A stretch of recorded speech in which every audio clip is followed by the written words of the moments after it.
Dann vorher noch eine kleine Erfrischungspause, dass ihr eben da draußen vielleicht noch unterhalten könnt. Und ja, fangen wir auch gleich an, oder Michael?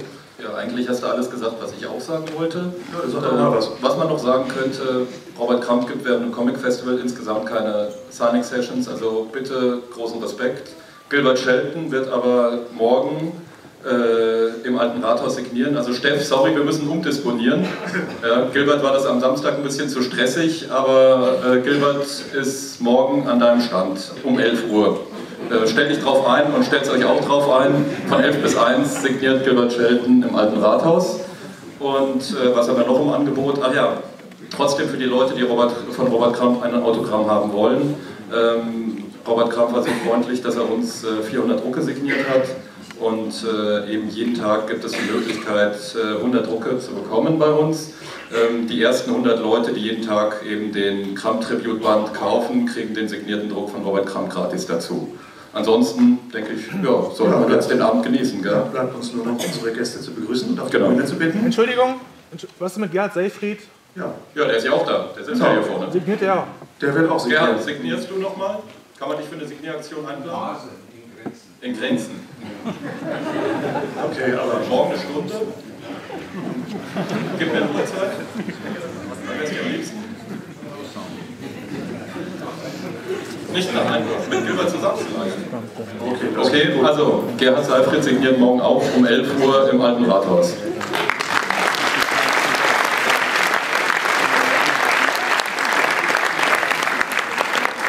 ja, dann begrüßen wir unsere Gäste. Genau. Mr. Robert Crumb.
Last but not least, Gerhard Seifried.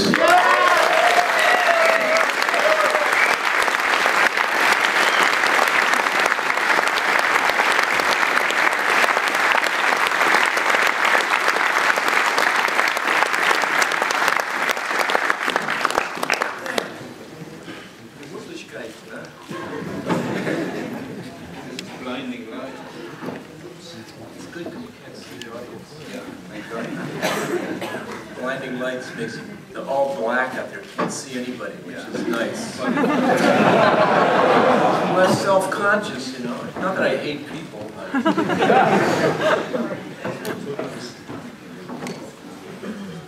What is that? I don't know. Didn't help me something. Is that like the bracelet they put on like a criminals when they want to track them?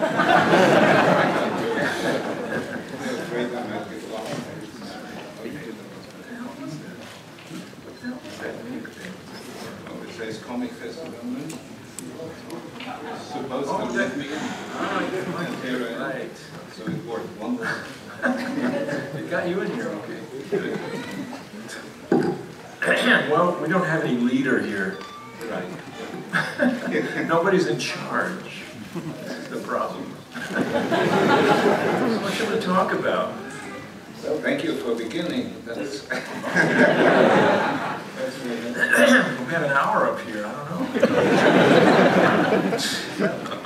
getting an argument. Yeah, like, we all agree on everything.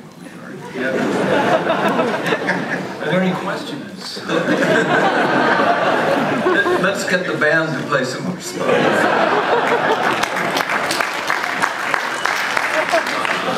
It's time for another tune. But I can say something. I can say how amazed I am to sit here. Little episode about that. Some 40 years ago here in Munich, that I'm gonna sit here with two artists that influenced me most and that I liked most back in those days. So that's pretty amazing for me. Well, gosh. I have to say something like this. Yeah, okay.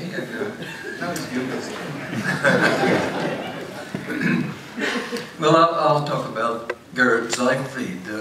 I met Gerhard in the late 70s. He came to San Francisco and drew some pages for Anarchy Comics with Paul Mavridis and Jay Kinney. And then he came to my publishing company, Ripoff Press, and he drew some pages for the Fabulous Furry Freak Brothers. And at the time, in America, we didn't know anything about anything in Germany. Americans don't know anything about anything that happens outside of America. But now I know what a great cartoonist Seifried is. He's never been translated into English, unfortunately. His comic strips are so much about Germany that we can't understand them. It's German politicians, German television. It's unfortunate, but he's done some things that could be translated, but they haven't been translated. Well, I might say a few words about how I got to San Francisco in the first place, since it was by accident. When my first book came out, Wo soll das alles enden? I've got some advance money from the publisher, but then a decided flight to the States, not knowing anyone there. So I took a plane to New York City and hoped for the best. And the plane, unfortunately, late in the evening, had to circle over New York City for an hour, and it was like city lights as far as the eye could reach, so I got very afraid and didn't dare leaving the airport. I was full of fear. Well, with good reason. So I sat there at the airport in New York City and couldn't go back to Germany because of the loss of face involved. Right, yeah. So I decided to just fly on. Yeah? You got back on another airplane going... Yeah, I got a cheap midnight flight to San Francisco. So I sat in this jumbo jet with two other passengers. And the stewardesses fed us with champagne and caviar. Yeah, nice. So they had to get rid of anyway. And when I arrived in San Francisco, it was sun up and it was flowers and palm trees, so the things looked better. Oh. So I marched from the international airport down to Ripoff Press, not knowing that there are buses in San Francisco, which took me some 5 hours. Yeah. That's a long walk, yeah. And I found Ripoff Press and met Jay Kinney and Paul Mavridis there, and said I'm a German cartoonist, and I sat on the sofa and fell asleep. that was the beginning there. And they woke me up a couple of hours later to have a hamburger. So that's the introduction of myself into San Francisco. That's that story, the truth. How come you have a different microphone from us? That's what I want to know. This is the cheap microphone. You got the expensive one. Right. We're the guests from America, I guess.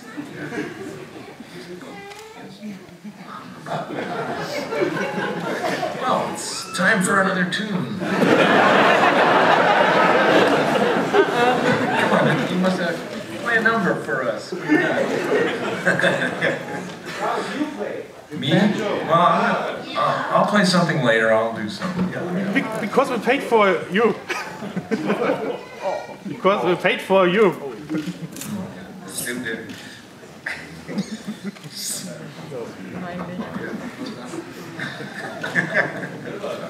Are we done yet? Can you tell us about what led up to Cheap Thrills, the album cover? The which? Cheap Thrills? The Cheap, Janis Joplin. Yeah? Yeah. Janis Joplin. The Cheap Thrills album cover that you did. Yeah? Could you tell us how did that happen? I mean, how you got the job? And How to get the job? Well, it was 1968, let's see, a long time ago. They called me up and they, I guess they had seen Zap Comics and everything and liked it, and they needed a cover really fast because the record company, CBS, had done a cover they didn't like. So they came over and they said, we need this cover by tomorrow, can you do it? And I needed the money, it was $600, so I said, okay, I'll do it. So I took some speed and stayed up all night. I finished it just as the sun was coming up. They came over and they liked it, they took it, and I got the money, and that's it.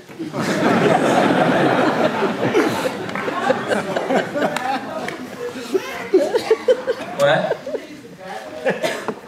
Well, they want me to do a front and back cover. So I did the front and back cover, and they didn't like the front cover, so they used the back for the front. And they put a big photograph of Janis on the back. But, you know, I wasn't particularly crazy about the music, I just needed the money, and I liked them personally. I liked Janis personally, she was nice. I liked her singing, but I didn't like the band very much. But it was, and the rest is history. Sold millions of copies, I got no royalty. But I'm not bitter. They stole the artwork, right? The artwork got stolen by somebody at the record company.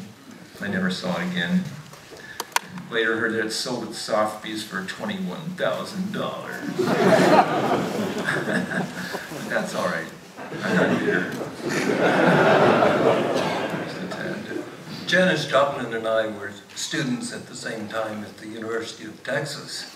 And we were already Robert Crumb fans. We saw Zap #1, and which made its way down to Texas somehow, I don't know. When Janis and I were students, it was the years of the folk song revival. And Janis and I used to sing folk songs together at the Hootenanny every week, and Janis was the big star. She was already the star of the folk song crowd. And one day I asked Janis, I said, I like to play rhythm and blues. How about let's doing some rhythm and blues or rock and roll? And Janis said, we folk artists don't do rock. Right. But she changed her mind later on. But it was too late for me. She found another band. The lure of rock and roll was too irresistible because that's where you really get worshipped like a god when you're doing rock and roll. Just doing folk music, it's small time stuff, you know, so you couldn't resist the lure, the seduction of doing that. And like a lot of other ones. Rock stars had groupies, cartoonists.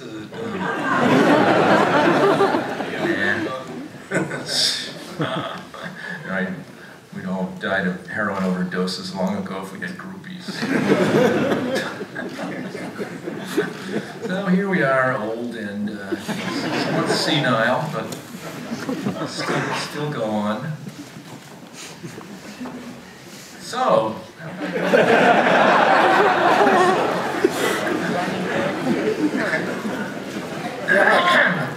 any other questions? Yeah, here. Yes. Serious question. Okay. About drawing. All right, serious Are you question. still interested in drawing? Not so much. Okay, well, I didn't have a chance to ask you this before this. So, when you draw so many different kinds of people. Yes. Do you find yourself becoming these people while you're drawing them? Is that how you get them? Well, yes, sort of. Yeah, I do, kind of, yeah. It's a kind of a, you take on the personality when you're drawing and writing dialogue for a particular character, yeah. My God. My God. Yeah, sure. God. Where did you get all those great realistic faces that you drew in the book of Genesis? I mean, the begots part and all that. You know, so-and-so begot so-and-so begot so-and-so. I got them all from different sources, old National Geographic magazines and, you know, things like that. Telling secrets. Right. I steal from the best, I always say. Any other questions? Yeah? There's 3 heroes of the underground comics of the 60s, yeah? Reflecting on that time, what would you say is the legacy of that? Yeah, good question. What's the legacy of the underground comics movement? Well, one legacy is that, you know, adult comics now is like a kind of well-established medium, and, you know, people are doing graphic novels, and comics are taken seriously. They even have like comic critics now, and God forbid, and all kinds of pretentious nonsense like that. You know. So, and, you know, we've been around several decades already, so, like, you know, the original art sells for pretty good money, and sometimes museums and galleries show the stuff, so, you know, it's really different from it was in the beginning, because, I don't know. Jack Kirby of mainstream comics fame said he hated underground comics, but it was thanks to underground comics that he got the rights, the ownership of his own artwork, which he could then sell for thousands of dollars, more than he got paid for having it published. Oh yeah, way more. But he didn't appreciate our contribution to the industry. Yeah. Superhero artist for Marvel Comics. He drew thousands of pages of superheroes comics with Jack Kirby. Well, it was a different beginning here in Germany for me. It wasn't underground comics. We had the Blattbild, but an underground newspaper, you could say. Yeah. Different thing, and my job was to fill out spaces left in the text. Drawings, yeah. With spontaneous drawings. Right, yeah. No idea what to do, so blue snakes and mushrooms and whatnot. Well, you were probably high on drugs anyway, so it was pouring out of your imagination, I'm sure. Yeah, the drugs did it all. Of course, Robert Crumb doesn't use drugs. No, I quit. Well, I take, you know, headache medicine now and then. I stopped using, you know, mind-altering substances way back in the mid-70s. After they altered it. Well, yeah. He's stoned on Bayer aspirin tonight. The last time I took LSD was 1973, and I decided never to take it again when I found myself down on my hands and knees puking on the ground, and a voice in my head said, "You don't have to do this anymore." I always had a hard time when LSD. It was always rough. It was never like blissful and, you know, just all sweetness and light. I had like horrible nightmare visions. And my last LSD trip, I had a vision of the future of the Earth that was not warm and fuzzy at all. It was pretty horrifying. So I decided never to take that stuff again. We used to eat peyote cactus when we were students at the University of Texas. It was close to Mexico, and the cactus was easily available. But peyote is poisonous. It makes you high, all right, but first it makes you sick. But you get high about the same time you get sick. And when you're throwing up in the toilet, you say, "Look at the great colors."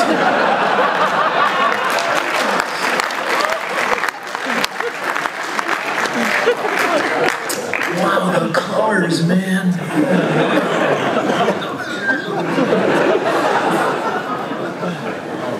Peyote never agreed with me. I did it a couple times. It was not my friend at all. Peyote is... I've tried it only once. It made me puke, of course. Yeah. Discovered the secret of the universe. My stomach hurt so much. Yeah, I right. tried it again. Yeah, me too. Did you write The Secret of the Universe down? No, that was not. One of the Huxleys used to keep a pencil and paper by his bed in case anything occurred to him important in his dreams. And one night he dreamed the secret of the universe. He wrote it down on paper and went back to sleep. And the next morning he looked at what he's written, and it said, "The universe is permeated with the smell of kerosene."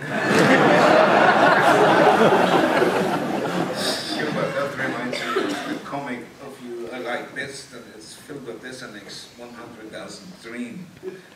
He discovered the secret of the universe too, but he writes it down in Russian, which he can't read. Yeah. And what he wrote down was, "Keep on trucking." That's a wonderful little comic. Hard to get, I guess. We're republishing it in French. But who speaks French? No, it doesn't need much translation. It's a wonderful little comic. Anyone try to get it?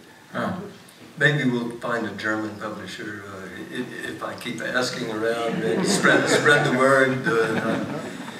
I'm looking for a... That was my first comic strip, Wonder Warthog. It was a parody of Superman, and Filbert Desnex was the Clark Kent, the alter identity of Wonder Warthog.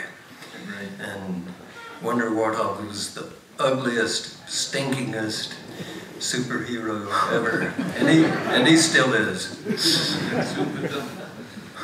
Can you say how it was to work with Harvey Kurtzman? For help, both of you.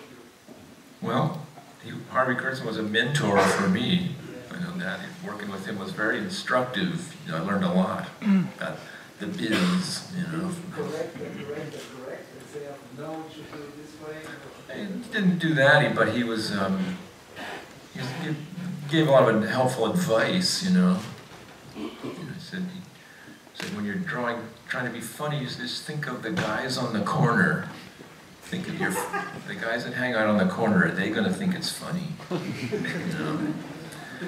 Harvey Kurtzman was not only a primary influence for all the underground cartoonists, but he was personally very helpful. He made me change some things, but always very polite and helpful. And he paid $35 a page. That was almost enough to live on in the 60s. I guess for those who aren't familiar with Harvey Kurtzman, he founded Mad magazine as a comic book in 1952. That was turned into a magazine in 1955, and then Kurtzman quit in '56 and started Humbug magazine, which is a great satire humor magazine, which is very obscure. And then he just the magazine thing just failed him, and then he ended up working for Hugh Hefner for Playboy, Nanny Fanny, which was not his earlier stuff. Best stuff. He also did Help magazine. Yeah, that's right. I did a cover for Harvey Kurtzman's Help magazine that showed the Beatles. The Beatles were just becoming famous, and I retouched them to make them bald-headed. And they were singing Help. and I think that's where they got the idea for the title of their second movie.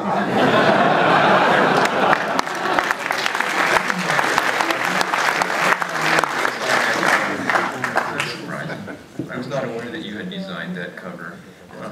It was the Life magazine cover with the Beatles, and I took a pencil eraser and erased their hair and made them bald-headed.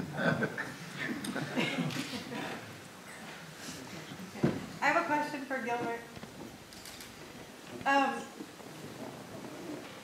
Was Fat Freddy's cat, was it based on any particular cat? A friend of mine had a cat that looked like that. We lived in... No cat looks like that, come on. Well, he was a nasty cat. We lived in Venice, California, which doesn't have streets but canals. And it's full of garbage and dead fish, and it was cat heaven. Actually, I modeled Fat Freddy's cat after Cicero's cat, who is a character in the comic strip Mutt and Jeff, which was one of my favorites. And it had a human face like Cicero, who is another character in this comic strip. And I thought that was funny that the cat looked like its owner. So Fat Freddy's cat looks like Fat Freddy. He has the same nose. Right. Are we almost done yet? How much more time do we have? No! I have a question. Yes! Please forgive me if it's a silly question, but I'd like to know where the name Underground Comics come from. That's a very silly question. It's really a misnomer, actually. Yeah, the comics weren't really underground in the literal sense of, you know,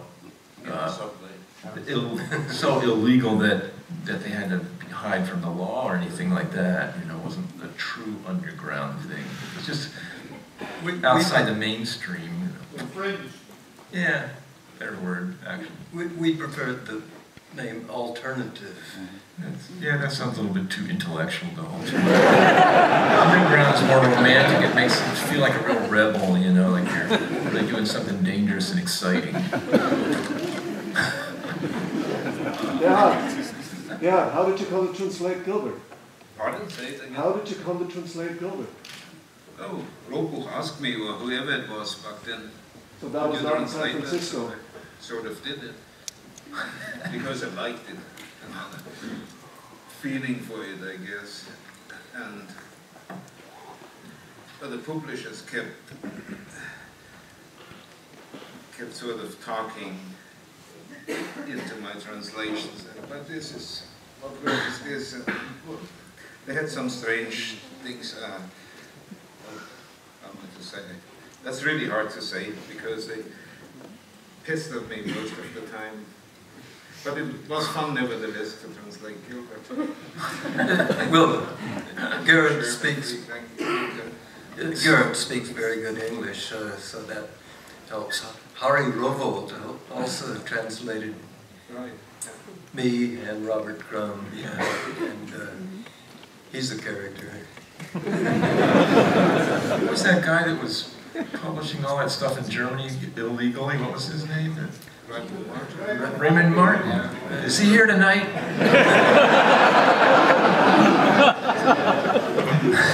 We're going to have a word with him about that. You did that for years, right?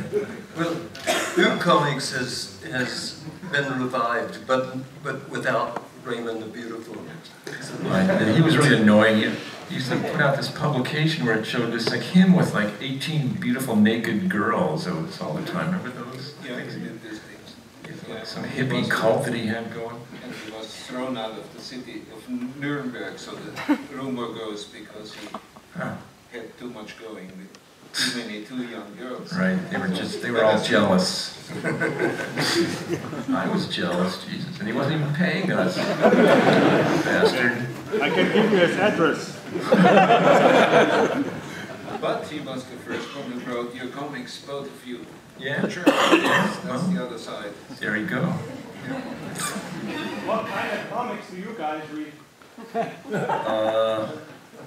Well, whatever happens to, you know, I'm still a connoisseur of comics. I check out all the latest stuff that comes my way, and I like some of it, not all of it.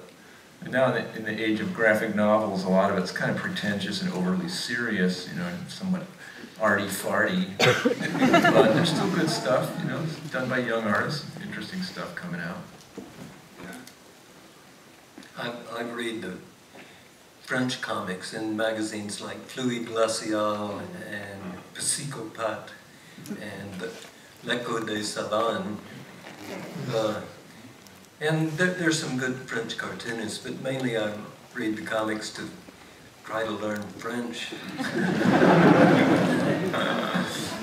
And I've been to Russia twice, and I met a lot of amazingly good Russian cartoonists nobody knows. Is that right, really? Because nobody can translate them. Amazing. They're good, huh? Very good. Really? Wow. Much interest. There was this Russian comic project called Respect against intolerance and against racism, and it was the biggest comic event I've ever seen, with thousands and thousands of spectators. Wow. Like, amazing. I guess 100 Incredible. artists from Russia. Yeah, really. Really, Doing good comics. people among them. Yeah, absolutely. And they didn't We do know. it anymore. No, they weren't drinking vodka. Here is the big fan. Unbelievable. Amazing. That's totally amazing to me. Are they aware of our stuff that we've done? Did they ever seen our stuff? Yeah. Do you know? Yeah. Due to the Comicfestival was organized by this Russian vague organization of cartoonists and held by the Goethe Institute and by the British Council. Really? Yeah. Very big event. It started in 2011 and went on in 2012. Quite fantastic. Amazing. Just so they speak Russian. So. Yeah. How did you read it? By translators from the Goethe Institute. But it was good enough to look at the drawings. Yeah. A good comic should tell a story, even if you can't read it. So that worked with most of them. Yeah. And I've seen some amazing artwork. Really? By these guys who get famous and rich at the list. Amazing. Yeah. I had no idea this was going on. Yeah. Worth going there. Yeah. We were in Serbia in September, and I was surprised there was some guys doing good comics there too. In India too. India was amazing. Name any land, probably. You could name any land there. I don't know. Cartoonists hidden somewhere. Maybe so. Yeah. Maybe it's. I wonder if China. I wonder if there's any interesting comics being done there. I haven't seen anything. It's even harder to read.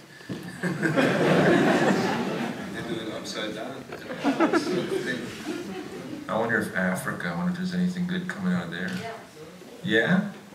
Africa. Yeah, I've seen good ones from South Africa and Namibia. Yeah. Yeah. Really? Yeah. Namibia. Well, there's a comic called Nelson Mandela as a Superman. Huh.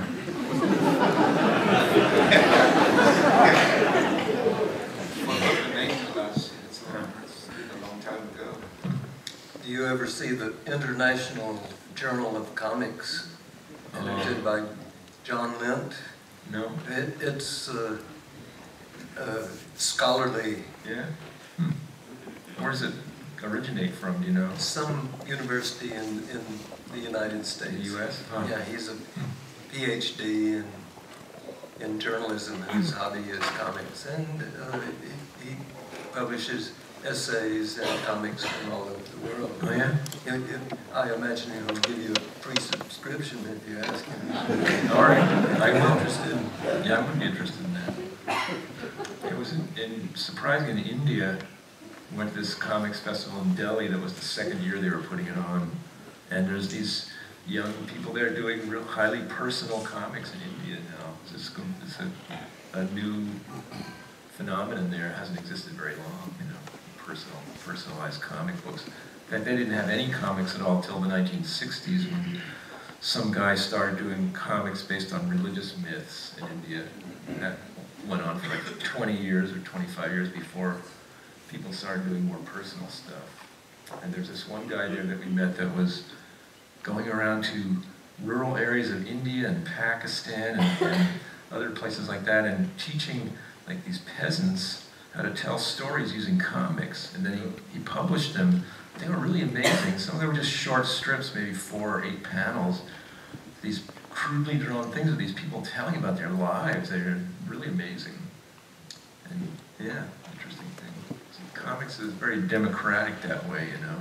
You don't have to be a highly accomplished artist to tell a story with cartoons. You know, you can do something real simple.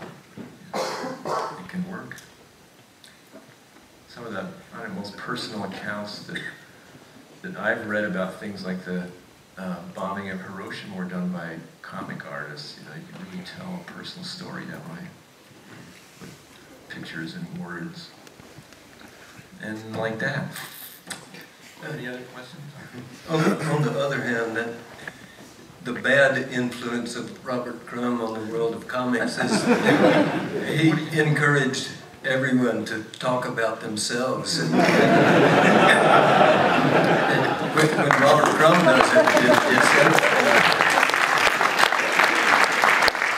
but it's not interesting in 99% of the cases. That's to be expected. 99% of any cultural medium is going to be probably pretty uninteresting generally. Comics are very effective brainwashing. Right. What do you think about S.P. Wilson? Is he still working? Well, he had a bad accident about 5 years ago. He was found laying in the street and he got brain damaged, and so he's not doing anything anymore. He was a big influence on us also. He was the excuse me. He was the cartoonist that encouraged Robert Crumb to let it all hang out. Right. That might have been a bad influence, I don't know. Like maybe I shouldn't have let it all hang out. I'm not sure that was a great idea if it voiced, you know, sordid fantasies on the world, but anyway, it's a moot point. What do you think of manga comics in Japan? Me, I don't find them very interesting myself. I don't know. Is there any mainstream comic that you appreciate? No. None whatever. I never like superheroes. I don't like action adventure comics. I like. No, I didn't. I never liked. I liked funny animal comics. Yeah, I liked Donald Duck and Little Lulu when I was a kid. I still like those Carl Barks Donald Duck's comics. Those are great. But I guess, but current mainstream, no. There's nothing I'm seeing that I found interesting at all. From today's perspective, what you have done, like Mr. Natural or the Fabulous Freak Brothers, seems like classic comic. Would you have been intimidated at the time if somebody had told you what you are drawing today will be read still in the 90s and in the new century? Oh, we knew all that already. We knew it was for posterity. Did you feel working for a very small target group, like a niche, or were you aware that this is a growing target group? Gee, I don't remember. I started doing comics for the weekly leftist newspapers in various cities, like the Berkeley Barb in Berkeley, California, and the Los Angeles Free Press, and the East Village Other in New York, and in my hometown, the Rag in Austin, Texas. These were leftist newspapers that I was in sympathy with what they had to say, but they were really dull, and I thought that they needed comic strips to attract readers. So I invented the Freak Brothers to attract readers. But you didn't like that psychedelic artwork that was in those papers? Like the San Francisco Oracle, no, that was boring. But the spiritual flowing Art Nouveau drawings that people were doing when they were high on amphetamines. And lectures from Timothy Leary about, you know, how to handle your LSD trip that didn't interest you. Yeah. But recently, a couple of months ago, I went through my collection of early underground comics and was looking at them in, you know, from the late 60s, early 70s, and I realized that 85% of them are now unreadable. Everybody was, they're incoherent, that people were so high or stoned or whatever, I don't know, they couldn't tell a coherent story, they couldn't draw coherently. But they got published, it was kind of a fad in the early 70s. Well, the artwork, when we were young, we could spend a lot more time and energy on the artwork. And that exhibition of underground art that Dennis Kitchen and James Danke put together is very impressive visually. Maybe it's unreadable, but it looks good.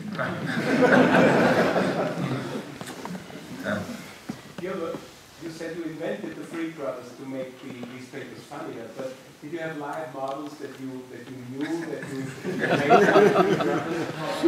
stay with them, or? Not really, but I've met dozens of guys that think they're the original Fat Freddy. Didn't you tell me you based them on the Three Stooges? One night I went to see a double feature movie at the film program. One film was the Marx Brothers, and the other film was the Three Stooges. And I thought, well, I could make a funny film with characters like that. So I made a short film about the Freak Brothers, and I did the first Freak Brothers comic strip as an advertisement for this film. And everyone liked the advertisement better than they liked the film.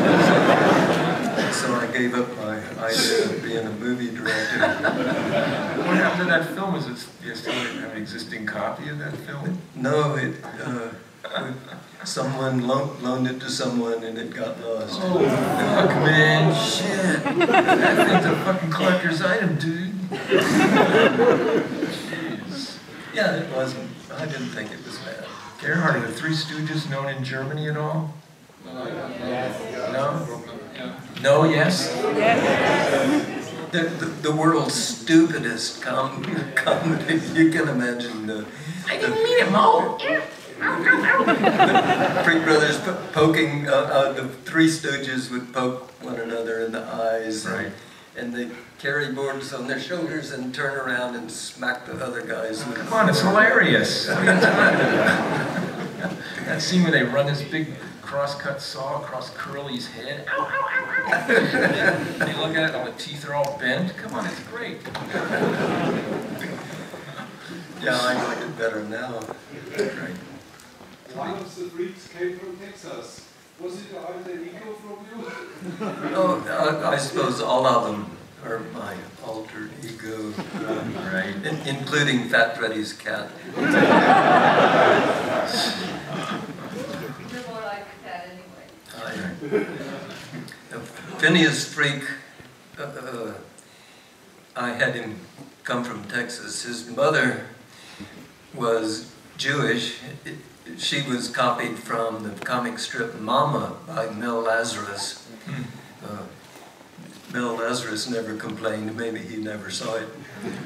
And his father was a redskin, an American Indian. And redskin? Isn't that politically incorrect to say that? No, the Indians don't like to be called Native Americans. They prefer to be called Indians. Yeah, is that right? That's what I hear. That's one. They want them redskins. Well, they call us güero, which means pale skin. And what about the other two? The other two? Fat Freddy comes from a Polish family in Cleveland, Ohio, which is the world's second largest Polish city after Warsaw. And the third one, Freewheelin' Franklin, doesn't know where he came from.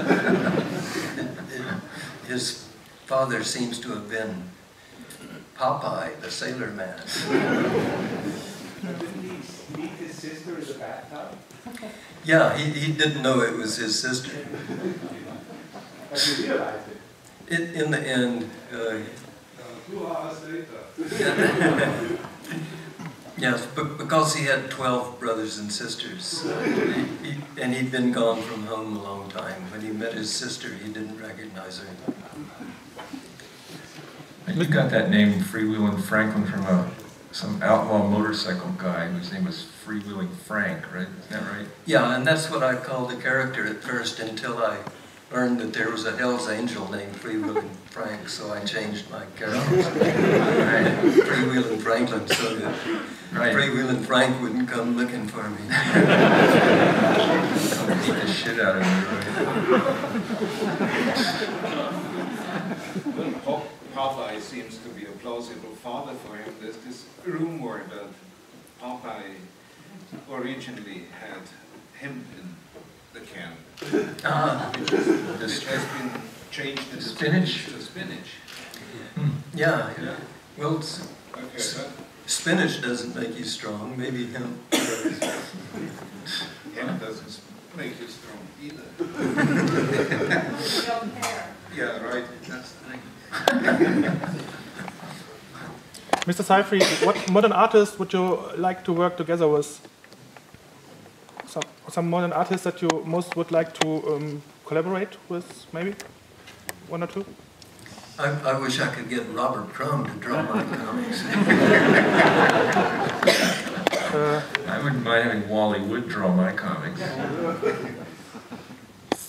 And you, Mr. Seyfried? Pardon? What modern artists would you especially like to work together with? A modern artist? Yeah, young.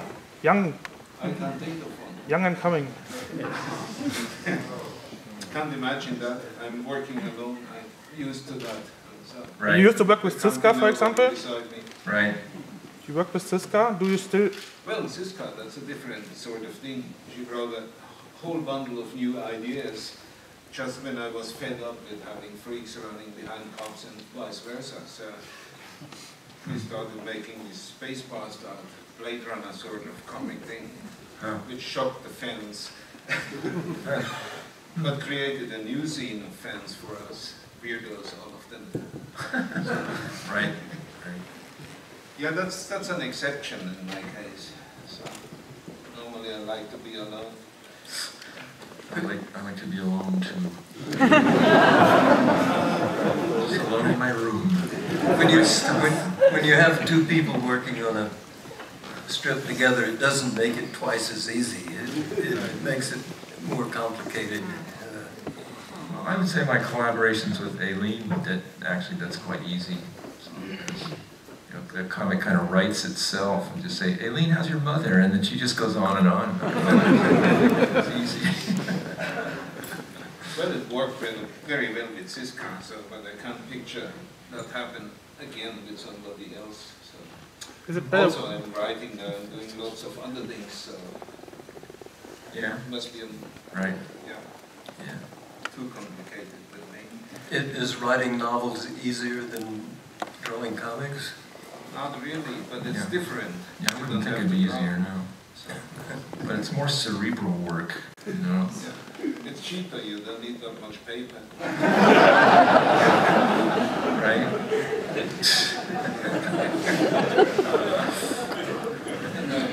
There's a time when you get fed up with doing funny things all your life, so I have to do something serious.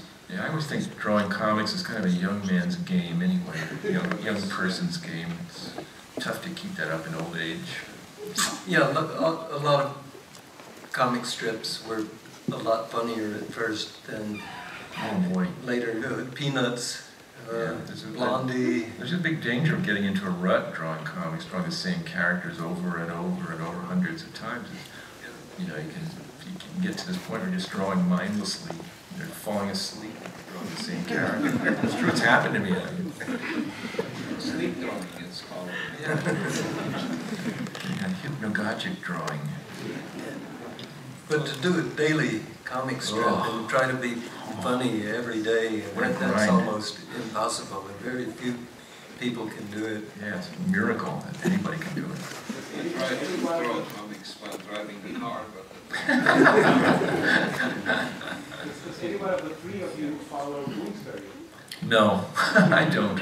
Yeah, Doonesbury is my favorite.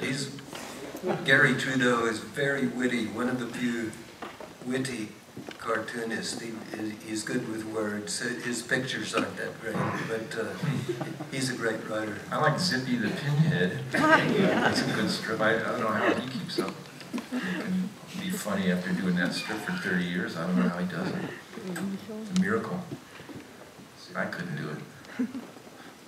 I guess I'm kind of tired drawing comics, I don't know. I just want to sit around and listen to old records and fuss with my collections and stuff now.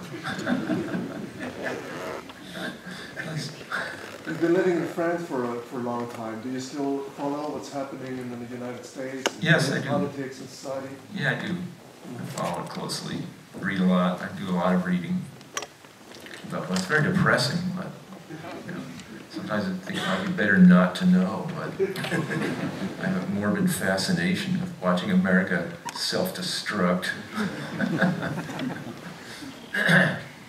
Mr. Crumb, did Nick Hurls paint your drawings with records? 78 Nick Hurls had as the greatest collection in the world. Well, yeah, he traded me 78s for the artwork, yeah. He had good 78s, good blues records. I still trade artwork for 78s. I do drawings for CD reissues in exchange for old records. My wife complains about it, says, come on, we gotta get some money coming in here. And why you just get nothing but records for your artwork?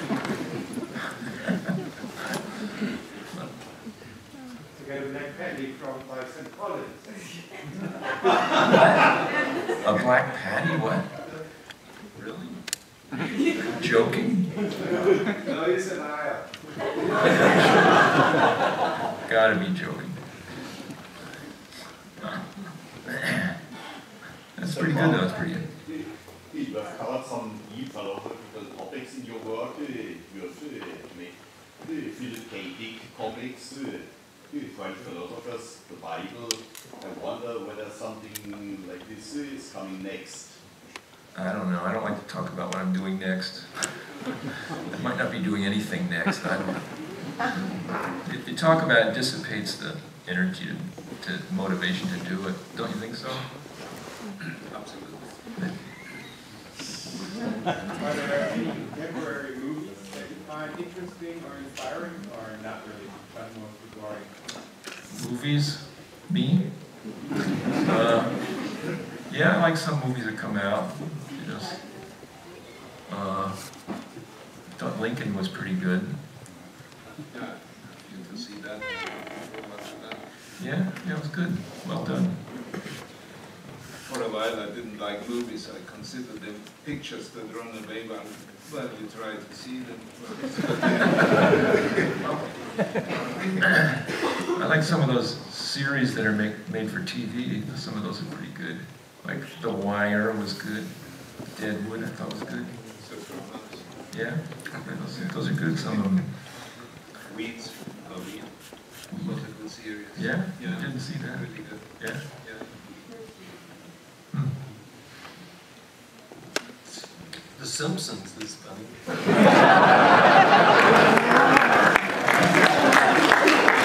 Is The Simpsons still coming out? Is it still doing it?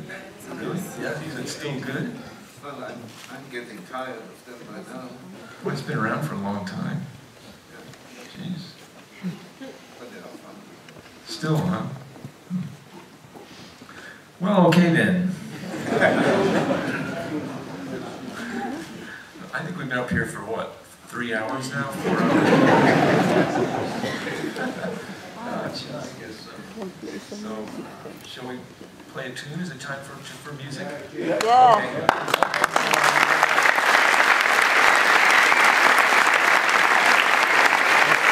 Okay.